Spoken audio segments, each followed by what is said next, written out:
인문학을 하나님께라는 책이 한 3권 정도 나왔는데 거기에 나온 내용 가운데 이런 내용이 있어요. 미안하다는 말을 대신할 수 있는 것. 깜빡 잊어버렸다는 말이 미안하다는 말을 대신할 수 없다. 회의가 늦어졌다는 말이 늦잠을 자버렸다는 말이 복잡한 사정이 있었다는 다른 모든 말들이 미안하다는 말을 대신할 수는 없다. 미안하다라는 말은 반드시 대답되어야 하는 말 중에 하나다. 그래요. 가족의 온도는요, 사랑해와 미안해의 횟수로 좌우가 된다고 합니다. 가정에서 사랑해와 미안해는 주님의 성전에서 바치고 있는 두 기둥, 야긴과 보아스와 같은 역할을 합니다. 어찌 보면 미안해를 더욱 많이 말해야 한다고 해요. 우리 연애할 때 많이 하는 말이 사랑해, 그것이 최고인 줄 알았는데 살다 보면 미안해 없이는 못 삽니다. 사랑해는 기념일에 주로 쓰고 미안해는 한 달에 한 번 이상 써야 하는 단어이기도 하지요. 결혼은 매일 사랑을 다짐하는 일보다 매일 미안해를 연습하는 일이라고 또 이야기도 합니다. 사랑해는 1등 신랑감이 될 수 있지만 미안해는 평생 같이 살고 싶은 사람을 만듭니다. 사랑해는 꽃을 피우지만 미안해는 뿌리를 내리게 합니다. 사랑은 당연히 가정의 꽃입니다. 그런데 미안해는 그 꽃을 자라게 하는 비와 햇살입니다. 사랑해는 사랑의 시작이고 미안해는 사랑을 지키는 것입니다. 사랑해가 가족을 묶는 끈이라면 미안해는 끊어진 끈을 다시 잇는 매듭입니다. 사랑해가 가슴을 채운다면 미안해는 빈틈을 메꿉니다. 사랑해는 영화 대사 같고 미안해는 살림살이지요. 그러므로 사랑은 사랑해로 시작해서 미안해로 살아간다고 해요. 사랑이라는 말은 예쁘고 꽃다발 같아요. 햇살 같습니다. 기분 좋은 초콜릿 같습니다. 그런데 미안해라는 말은 비 오는 날 우산 같고 겨울 언 손의 장과 같은 역할을 한다 하지요. 하나님 복 주시는 가정에는 사랑이라는 축복의 언어와 미안해라는 회개의 언어가 넘쳐나는 것이 복 주시는 가정이지요. 복 있는 가정은 사랑해를 자주 말하고 미안해를 더 자주 말합니다. 가정 안에서 진실한 고백과 용서가 얼마나 중요한지 몰라요. 가정의 평안은 화려한 말보다 진심 어린 작고 진심 어린 미안하다는 고백에서 시작이 됩니다. 가정에는 따뜻한 하나님의 말씀, 또 따뜻한 밥, 그리고 사랑이라는 따뜻한 말, 미안해라는 더 따뜻한 말이 필요합니다. 그래서 이 사랑해라는 말과 미안하라는 말이 올 5월 달에는 더 우리 가정들마다 충만하게 임하길 원하는데요. 이 시간 서로에게 한번 가족들이 함께 앉아 있다면, 그리고 우리가 주님 안에 다 한 가족이니까 서로 한번 인사하실까요? 사랑해. 네, 이상하게 사랑해 하면 얼굴에 웃음이 나는 건 사실인 것 같아요. 다시 한번 할까요? 미안한 거 없는 것 같은데 그래도 미안해. 그래도 미안해. 네, 여러분, 사람의 종류에는 여러 가지 종류가 있는데 특별히 두 종류로 나누면 감사하는 사람과 불평하는 사람이 있답니다. 감사하는 사람은 놀이터와 같고 불평하는 사람은 전쟁터와 같답니다. 감사하는 사람은 안전운전을 하지만 불평하는 사람은 음주운전하는 것 같대요. 감사하는 사람은 멀리서도 장점이 보이지만 불평하는 사람은 가까운 곳에서도 단점만 보임됩니다. 감사하는 사람은 남을 섬기지만 풍성하게 살고 불평하는 사람은 내 것에 욕심을 부려도 늘 허기진 마음뿐이랍니다. 근데 감사와 불평, 우리 마음 가운데 늘 이 두 가지의 사람이 오고 가고 있지요. 저에게도 이 두 가지의 단어가 또 두 사람이 왔다 갔다 하기 때문에 감사하는 사람과 불평하는 사람의 이 나눠지는 모습들이 좀 현실적이지 않나, 또 저에게 와닿지 않나는 생각이 듭니다. 여러분들 어떻습니까? 한 주간 동안 감사하는 그 모습과 불평하는 모습 가운데 어떤 모습이 더 많으셨는지 모르겠습니다. 성경에도 여러 사람의 종류들이 나옵니다. 그 가운데 오늘 가만히 살펴봐야 될 사람들이 있어요. 그게 뭐냐 하면 오늘 나오는 부모들입니다. 이 부모들처럼 정말 귀한 사람이 없지요. 대부분의 사람들은 주님께 나올 때 자기 문제를 가지고 나옵니다. 성경에도 보면 사복음서 가운데 예수님께 나올 때는 다 자기의 개인적인 문제를 가지고 나오는데 유독 이 부모만큼은 그렇지 않아요. 자기 자녀들의 신앙을 위해서 곤란한 상황과 꾸짖음과 박해에 굴하지 않고 예수님께 간구하는 부모들을 오늘 본문에서 만날 수 있습니다. 이들이 예수님을 찾아왔을 때 두 가지 목적이에요. 하나는 자기 자녀들에게 예수님이 안수해 달라고 온 겁니다. 또 하나는 안수와 거의 같은 것으로 볼 수도 있겠지만 예수님께 기도를 받게 하고 싶어서 온 거지요. 참 거룩한 신앙입니다. 자녀들의 그 안수함과 기도받기 위해서 예수님께 찾아온 신앙이지요. 자식을 사랑하지 않는 부모는 어디에도 없을 거예요. 그런데 어떻게 사랑하느냐에 대해서는 각자마다 해석이 다르고 방법이 다르지요. 오늘 예수님께 찾아온 이 부모들처럼 거룩한 목적과 꿈을 가진 우리 모든 부모들이 되시기를 주님의 이름으로 간절히 축원드립니다. 예수님께 안수를 받고 싶다. 이 말은 무슨 뜻일까요? 내 자식을 하나님과 깊은 관계를 가지는 아이, 하나님의 성품을 닮아가는 아이, 하나님의 축복을 받는 아이로 키우고 싶다는 그 말입니다. 사실 우리 자녀들에게 있어서 가장 중요한 것은 하나님의 방법으로 자라나는 거지요. 부모들이 해야 할 가장 큰 일은 자녀들에게 어렸을 때부터 성경의 가치관을 심어주는 것입니다. 여러분들, 우리 아이들의 삶을 보면 참 제가 초등학교 다녔을 때하고 많은 차이가 있습니다. 저는 초등학교 때, 그때가 80년대 초반이니까 동네에는 다 흙길이었기 때문에 늘 애들이랑 나가서 뛰놀고 밥 먹을 때 되면 들어왔던 그 기억이 조금 나요. 벌써 옛날이어서 기억은 잘 안 나지만 요즘 우리 아이들을 보면 눈 뜨면 학교 가고 집에 돌아올 때는 학원 갔다가 늦은 밤에 돌아오는 것을 보게 돼요. 그래서 전에는 학교 선생님한테 공을 참 많이 들였던 시절이 있었지요. 하지만 지금이 좀 많이 상황이 달라졌습니다. 그래서 학교보다는 학원에 더 많은 우리 아이들을 치중하는, 그래서 아이들이 학원 다닐 수 있는 나이가 되면 조금 아이가 특별하면 영재 교육을 시키고 또 더 나은 학원을 보내려고 사교육에 열을 올리고 있는 게 현재 우리들의 모습이지요. 아이들이 말도 하기 전에 영어를 들려줘야 된다고 영어 유치원이 아니라 영어로 할 수 있는, 영어를 하는 외국 사람이 있는 어린이집이나 이런 곳은 지금도 줄을 서야지, 그리고 몇 달을 기다려야지 돈하고 상관없이 들어가려고 기다리는 일들이 있다고 합니다. 어떻게 보면 우리 아이들이 참 불쌍하지 않나라는 생각이 들어요.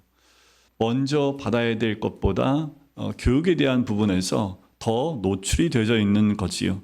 더욱이 문제는 부모들이 아이들에게 가장 치명적인 가치관을 그냥 서슴없이 심어준다는 데 있습니다. 너 다른 애보다 뒤지면 안 돼. 방법은 괜찮지만 어떤 방법이든 이겨야 돼. 너 꼭 나가서 지면 안 돼. 한다라는 거지요. 이런 식으로 우리 아이들을 경쟁 사회의 한 구성원으로 키우는 거예요. 거기에다 사회에는 우리 아이들을 오염시키는 수많은 유혹들이 너무도 많습니다. 이것이 우리의 현실이지요. 그래서 대부분의 성도님들이 세상은 세상이고 교회는 교회다 라고 갈라서 생각하려고 하는 경향이 있습니다. 한 목사님이 이런 고백을 해요. 교회에 굉장히 신앙이 좋으신 부모님이 계신데 하루는 그 자녀가 교회 안 왔길래 물어봤더니 그 부모가 그 자녀가 친구의 생일잔치가 있는데 예배 시간하고 딱 떨어지는 거예요. 같은 시간대 한 거예요. 그래서 부모가 그랬답니다. 생일잔치에 가라. 교회는 하루 쉬어도 돼. 다음 주에 가면 되지. 라고 얘기했다는 얘기를 듣고 목사님이 정말 너무 깜짝 놀랐다고 하더라고요. 왜냐하면 그만큼 교회에서 믿음이 좋다라고 얘기했던 두 분이었기 때문에 깜짝 놀랐던 거지요. 여러분들, 아이들이 주일에 공부하지 않고 교회 와서 성경 공부하는 것에 되게 부모님들이 예민합니다. 특별히 여러분들 신앙이 없는 부모가 아니라 오히려 신앙이 있는 부모들이 더 예민한 것을 봐요. 아이들이 1시간 정도 교회 가는 것은 괜찮은데 하루 종일 교회에 머물러 있으면 반응들이 달라집니다. 우리는 세상적인 자녀 교육도 잘 시켜야 합니다. 하지만 우리의 현실은 정도가 지나쳐서요. 무엇을 위해 자녀들에게 그렇게 열심을 내느냐 하는 문제에 대해서는 대답을 못해요.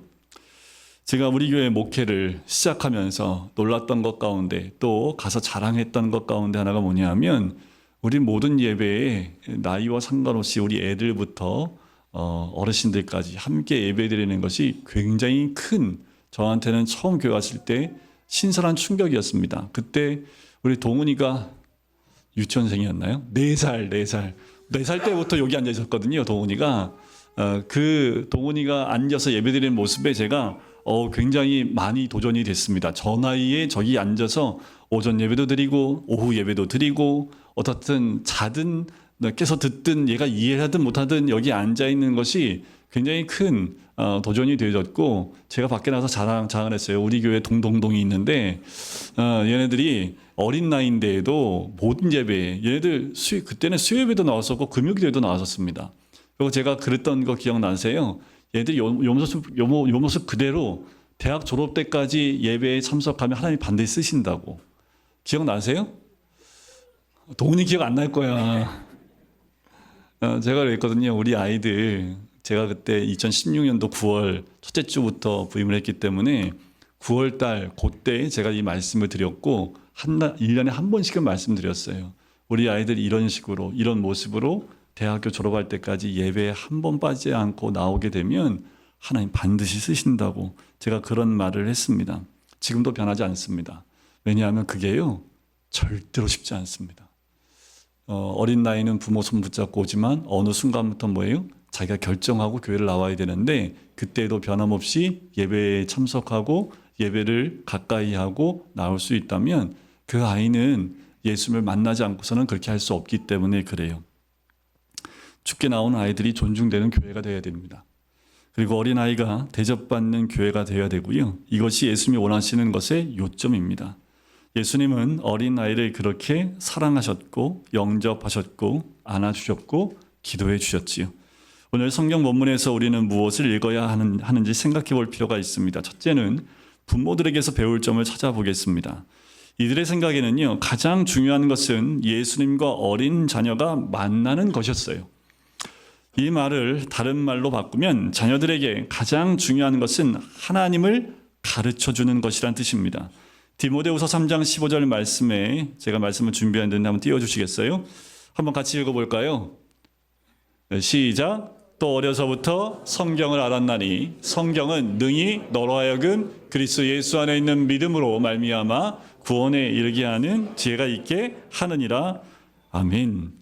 혹시 여러분들 어릴 때부터 부모님의 기도 가운데 자라신 분 계십니까? 어릴 때부터 주일학교 이전부터 찬송 소리를 듣고 자란 분이 계십니까? 복받은 인생이지요. 디모데는 어려서부터 성경을 배웠다고 합니다. 이것이 부모가 해야 할 첫 번째 일입니다. 디모데의 믿음이 어디서 생겼을까요? 디모데후서 1장 5절에 보면 이는 내 속에 거짓이 없는 믿음이 있음을 생각함이라. 이 믿음은 먼저 내 외조모 로이스와 내 어머니 유니게 속에 있더니 내 속에도 있는 줄을 확신하노라. 근데 디모데는 믿음으로 낳은 아들입니다. 그리고 믿음으로 성장한 아들인데 그 믿음이 누구로부터요? 외조모 로이스와 어머니 유니게 속에 있었던 그 믿음이 그 디모데에게도 연결되어졌다라는 거지요. 놀라지요. 놀라워요. 오늘 우리는 자녀들을 정말 잘 키우고 있는가, 바르게 키우고 있는가, 이 문제를 깊이 생각해 볼 필요가 있습니다. 전에 제가 한 큰 교회 부목사로 있을 때 구미에 있는 한 교회에 탐방을 간 적이 있습니다. 그 교회는 어른은 몇십 명 안 되는데 아이가 수백 명이 되는 교회예요. 거기에 교회의 구조는 다 아이들에 중심되어 있고 어른들이 뭐가 필요하냐면 어른들이 필요할 때는 아이들 태우고 오는 것 때문에 어른들이 필요합니다. 그래서 오히려 아이들은 300~400명 되는데 어른들은 100명이 안 되는 교회였어요. 근데 이 교회의 특징이 뭐냐면 애들이 다 방언을 합니다. 요만한 유치원 애들부터 중고등부 아이들까지 다 방언을 해요. 여러분들 아이들도 성령 받으면 방언합니다. 아이들도 성령 충만하면 전도를 해요. 어린아이도 어른과 똑같이 하나님 앞에서 하나의 인격이고 성령의 그릇입니다. 말씀으로 가르치면 아이들 변해요. 여러분들 자폐증 아이도 성령 받으면 낫습니다. 이상 성격의 아이들도요 변합니다. 불안증이 있는 아이들도 영적 치유가 가능해요. 아이들도 하나님의 은혜에 감격하며 눈물 흘리며 예배하고 찬양을 해요. 물론 예배 끝나면 게임하러 달려가지요. 친구들하고 놀러 가지요. 하지만 하나님을 진심으로 찬양하는 모습이 있어요.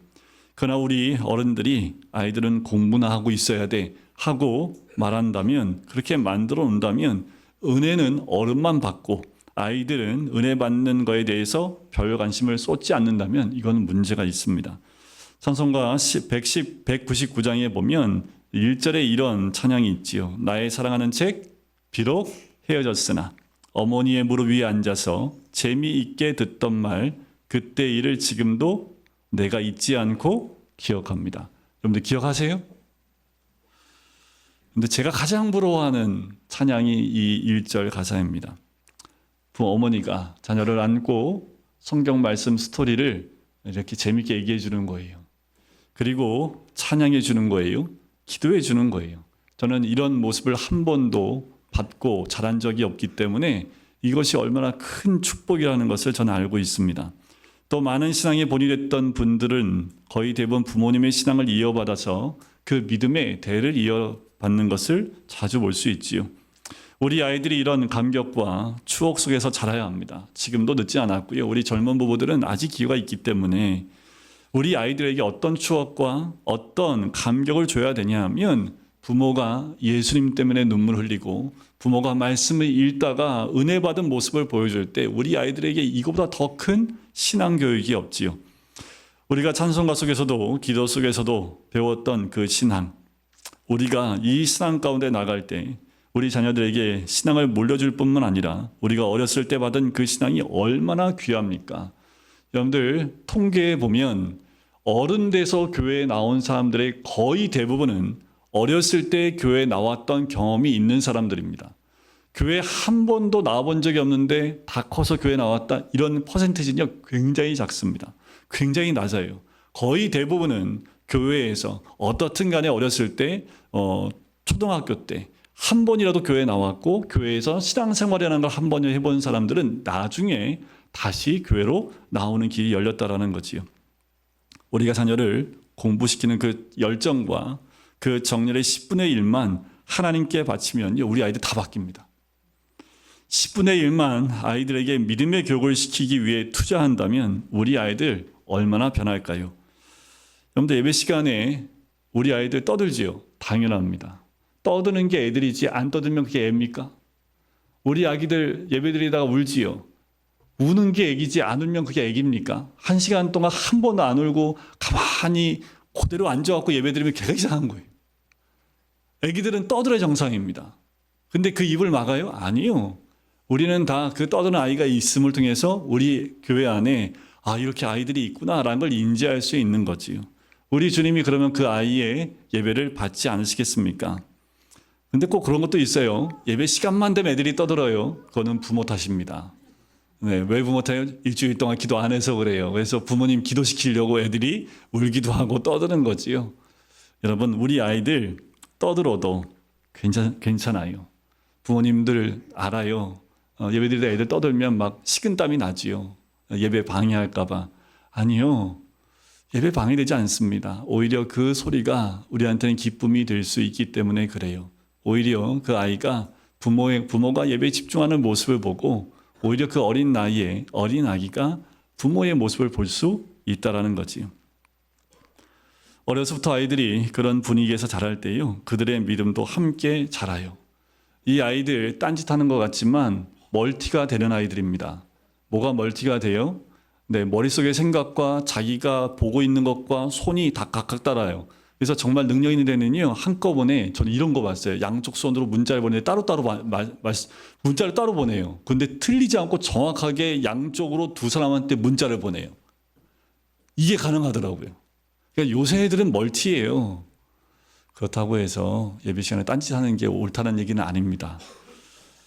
우리 아이들을 위해서 교회에서 할 수 있는 신앙교육을 준비해 주지 못하는 저는 그런 아쉬움이 있어요.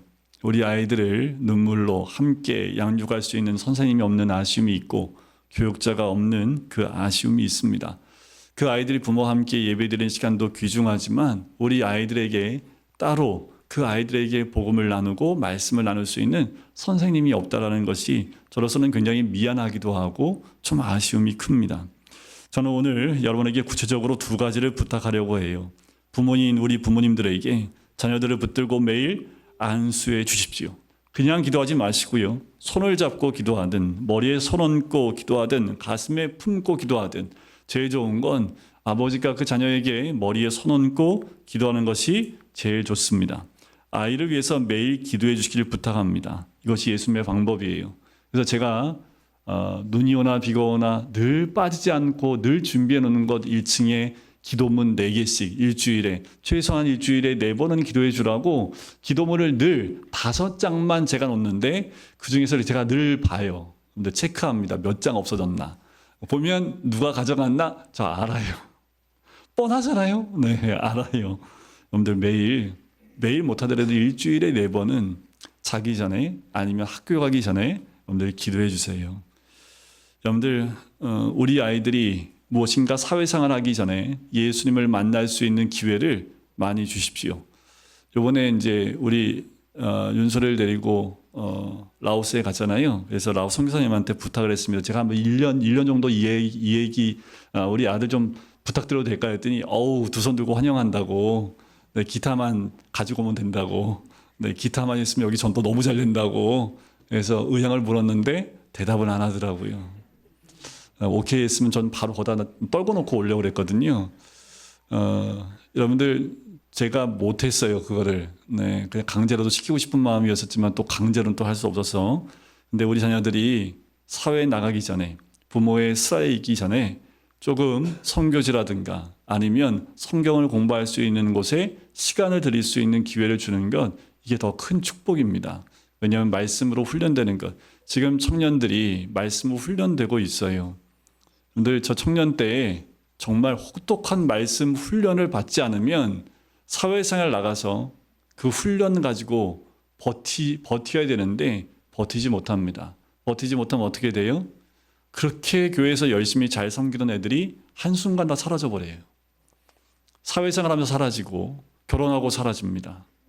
그것을 우리는 많이 보고 있고 저도 여러 교회를 거쳐오면서 그 교회 출신 청년들이 결혼해서 그 교회에 계속 남아서 중직자가 되는 경우는 100명 가운데 한두 명밖에 없는 현실을 많이 보았습니다. 근데 우리 자녀들에게 좀 선교지도 경험할 수 있는 기회를 주셔야 돼. 그거는 여러분들 돈을 꿔서라도 보내셔야 합니다. 돈 없어요? 그때 대출하는 거예요. 다른 거 대출하지 마시고 우리의 1년 동안 아니요 3개월 동안만 아니 한 달 동안만이라도 선교지에 가서 선교사님 돕는 그 자리에 갈 수 있도록 여러분들 대출 받아서 보내셔야 합니다. 그리고 말씀 공부하는 곳이 있으면 그리고 인정받을 만한 곳이 있으면 그냥 보내시는 거예요. 본문 말씀의 근거에 보면 오늘날 교회 교육에 수정이 필요해요. 요즘에 쉐마 교육이나 오렌지 교육 등등 자녀들의 교육을 교육 부서에 맡기지 않고 거기서 벗어나서 부모가 가정에서 직접 신앙교육할 수 있는 신앙교육, 삶의 신앙교육을 하는 교육이 늘어나고 있어요. 한 주에 1시간 교회 보내서 그 가운데 성경 공부 20분 가지고 아이들이 인생 못 바꿉니다. 거의 대부분의 신앙 시간이 가정에서 있기 때문에 많은 접촉을 하고 있는 부모가 그 자녀에게 말씀의 본이 되어지고 말씀을 나누고 또 기도해 줄 때 그 아이들이 변화되어지고 가정이 바뀌는 것을 보기 때문에 그래요. 여러분들 진짜 우리 아이들은 복 받는 건 뭐냐면 암송대회 할 때 우리 아이들도 하지요. 너무 안타까운 것은 우리 아이들이 1등을 해야 되는데 우리 장모님이 1등을 하시잖아요. 네? 손주들이 1등을 해야 되는데 이게 좀 저건 아쉽긴 하지만 그래도 참여하고 있다는 게 어딥니까? 이게 뭘 의미하냐면 교회에 있는 프로그램 가운데 이제 6월 달에 우리 성경 퀴즈 대회가 아니라 성경 고사를 볼 건데 거기에도 나이에 상관없이 다 참여를 시킬 겁니다. 시험을 볼 텐데 여러분들 여기에 어른들이나 애들과 상관없이 전부 다 함께 동참할 수 있는 것. 왜냐하면 우리는 주 안에서 하나인 가족, 가족 공동체라는 그 의미가 그 안에 있기 때문에 그래요. 예수 믿는 것, 나 혼자 믿는 것이 아니라 우리 가족 전체가 하나님 앞에 바쳐지고 드려지게 해야 한다라는 거지요. 그래서 1년에 한 번 드리는 온 가족이 함께하는 예배는 저는 좀 숫자를 늘리고 싶어요. 분기에 한 번씩이라도 가족이 다 모이는 시간, 함께 예배드리는 시간들을 더 확장해 보고 싶은 마음이 있습니다. 자녀 교육의 첫 번째 순위는 하나님입니다. 그 다음이 세상 교육이지요. 그러기 위해서는 몇 가지를 희생해도 좋다라는 결단이 우리 부모님들 가운데 있어야 돼요. 그래야 세상이 변합니다. 두 번째 제자들의 반응에 대해서 잠깐 보면 제자들은 어떻게 했어요? 제자들은 꾸짖었습니다. 오늘날 교회들이 하는 실수 중에 하나지요. 제자들은 예수님을 사랑합니다. 믿음이 있는 자들이지요. 여러분, 믿음이 있다고 하는 사람들 가운데 자녀 때문에 고민하는 사람들이 굉장히 많습니다. 다 우리 책임입니다. 특히 믿음의 가정에서 고민해야 할 부분이 이거예요. 특히 과거에는 지금도 마찬가지지만 목회자 가정과 중직자 가정이 특히 여기에 해당될 수 있어요. 제가 알고 있는 한 집사님은 목사님 아들이었는데 그 일대기를 제가 일대일하면서 다 들었어요. 부모님이 그 시골에서 개척하셔가지고 부모님이 이 신방 다니느냐고 집에 애를 그냥 두고 가시니까 어떻게 할 방법이 없으니까 과거엔 그랬거든요. 80년대 초반, 80년대 중반에는요 개척하고 애들을 어떻게 할 수가 없으니까 애들을 그냥 집에 놔두고 이 부모님 두 분이서 신방 다닌 거예요. 그러니까 이 아들이 5살 된 아들이 뭐 할 거 없으니까 또 선택을 너무 잘했네. 아버지 서재 들어가서 아버지가 보는 책을 다 섭렵을 한 겁니다. 머리가 비상해졌어요. 그런데 마음의 상처는 그 뚫려있는 가슴은 어떻게 못하더라고요. 굉장히 괴로워하는 그 모습 가운데 저하고 일대를 했는데 그 부모님도 지금 이제 은퇴하셨는데 지금도 자녀를 위해서 눈물로 기도하세요. 회복되고 있는 과정 가운데 있습니다. 여러분들 우리 가정이 엘리 제사장 가정이 되면 안 됩니다. 사무엘은 크게 쓰임받았지만 두 아들은요 그렇지 못한 모습을 보았지요. 다윗은 위대한 왕이었지만 그 다음을 이었던 솔로몬은요 그 끝이 결론이 별로 안 좋았지요. 그래서 우리는 더욱 특별히 자녀를 위해서 기도해야 합니다. 부모들은 이 아이들을 사랑의 공동체로 하나님의 가족으로 만드는데 최우선순위를 둬야 돼요. 밖에 나가서 유명해지면 뭡니까? 뭐합니까? 교회를 떠나버리면 그건 오히려 그 자녀를 버려버리는 거하고 마찬가지예요. 무슨 일을 하는 게 중요한 것이 아니라 어떤 비전을 가지고 우리 아이들이 살아가냐가 더 중요하지요. 하나님의 가족이라는 개념, 이것이 교회에서 다시 일어나야 합니다. 저는 예수님을 찾아온 부모들을 통해서 가족에 대한 비전을 보고요. 어떻게 살아야 하는가 해답을 바로 여기서 보는 거지요. 제자들이 아이들 꾸짖는 것은 그때 분위기가 있어요. 자녀들을 데리고 오는 부모를 양손으로 막고 있는 그들의 모습. 우리는 여기에 그 제자들이 우리가 아닌가 깊이 반성해 봐야 합니다. 그런데 우리 교회는 혹시 아이들이 교회를 올 때 교회에 오지 못하게 하는 환경을 조성하고 있지는 않은지, 우리가 아이들 은혜 받는 일을 막고 있는 건 아닌지 돌이켜볼 필요가 있습니다. 제자들이 왜 이들을 꾸짖었을까요? 당시에는 어린아이들과 여자들을 천대시하는 문화가 있었기 때문에 그래요. 제자들은 어찌면 예수님에 대한 잘못된 충성심에서 어린아이들을 꾸짖었을지도 몰라요. 그러나 아이들이 있는 부모도 똑같이 아이와 함께 와서 예배 드리는 그 자리에 나왔던 것처럼 여러분들 우리도 자녀들과 함께 예배 드리는 그 모습 가운데 나오는 거지요. 그래서 저는 예배는 가족이 함께 드리는 것이다 라고 저는 생각을 해요. 그리고 교육은 따로 받더라도 예배는 함께 드려야 합니다. 그래야 예배 드리는 그 부모님이 집중 못하고 있으면 아이들도 따라가요. 그러니까 아이들이 같이 있으면 부모가 어떻게 해요? 졸고 싶어도 졸질 못해요. 애들이 보고 있으니까. 그러니까 자동적으로 부모도 교육이 돼요. 그 자녀들은 자요. 그러면 깨우잖아요. 그러니까 부모는 못 자요. 그러니까 자연스럽게 가족 안에서 예배에 대한 모습이 세워져 나가는 것을 볼 수 있지요. 그러나 제자들은 이러한 예수님의 마음을 알지 못했습니다. 잘못된 충성심이었지요. 예수님이 어떻게 말씀하셨습니까? 우리 다시 한번 14절과 15절 말씀을 같이 한번 읽어보겠습니다. 시작. 예수께서 이르시되 어린아이들을 용납하고 그들에게 안수하시고 거기를 떠나시니라. 예수님 먼저 어린아이를 용납하라고 명령하세요. 여러분, 우리 아이들을 용납하십시오. 여러분의 자녀들이 예수님께 가는 것을 막지 마십시오. 예수님과 여러분의 자녀가 만나게 되길 기도하십시오. 이것이 가장 중요한 기도입니다. 제일 좋은 방법은 여러분들 교회에 오도록 하는 겁니다. 아이들이 은혜 받을 수 있는 곳에 갈 수 있도록 여러분들 열어놓으셔야 돼요. 그래서 여러분들 교회에서 무슨 행사가 있을 때 무조건 잡아서 그 교회 행사나 수련회나 이곳에 올 수 있도록 안내를 해야 합니다. 교회는 어린아이의 천국이 돼야만 합니다. 어린아이들이 예수님을 만나고 찬양하고 기뻐하도록 해줘야 한다는 거지요. 한 목사님이 한 교사에 대한 얘기를 들어서 나누는데 이런 얘기를 해요. 한 선교사님이 이제 오지로 다른 나라로 선교하러 갔어요. 두 자녀가 있는데 그 자녀를 이제 믿음이 있는 그래도 조금 선교지 공동체에서 공부를 시키는 그곳에 두 자녀를 맡겼습니다. 그런데 거기에 선생님이 현지인인데 60대 되신 할머니예요. 그런데 한국인 대학생을 딱 붙들고 나 한국말 좀 가르쳐 달라고 그렇게 요청을 하더래요. 그래서 왜 그러세요? 했더니 일단 알려달라고 해서 나는 너를 사랑한다. 이리와 이게 뭐지? 하면서 한국말을 매일 저녁마다 1시간씩 배웠다 그래요. 그 이유는 뭐냐면 그 맡겨진 두 아이, 한국 아이, 선교사님 두 자녀에게 말씀을 가르치고 싶은데 얘들 영어를 모르니까 한국말로 가르쳐야 된다고 60대 나이에 한국말을 배우려고 한국 대학생을 붙들고 한국말을 배우고 싶다라는 거지. 근데 이런 선생님 한 분 계시면요. 이 주일학교 다 뒤집어집니다.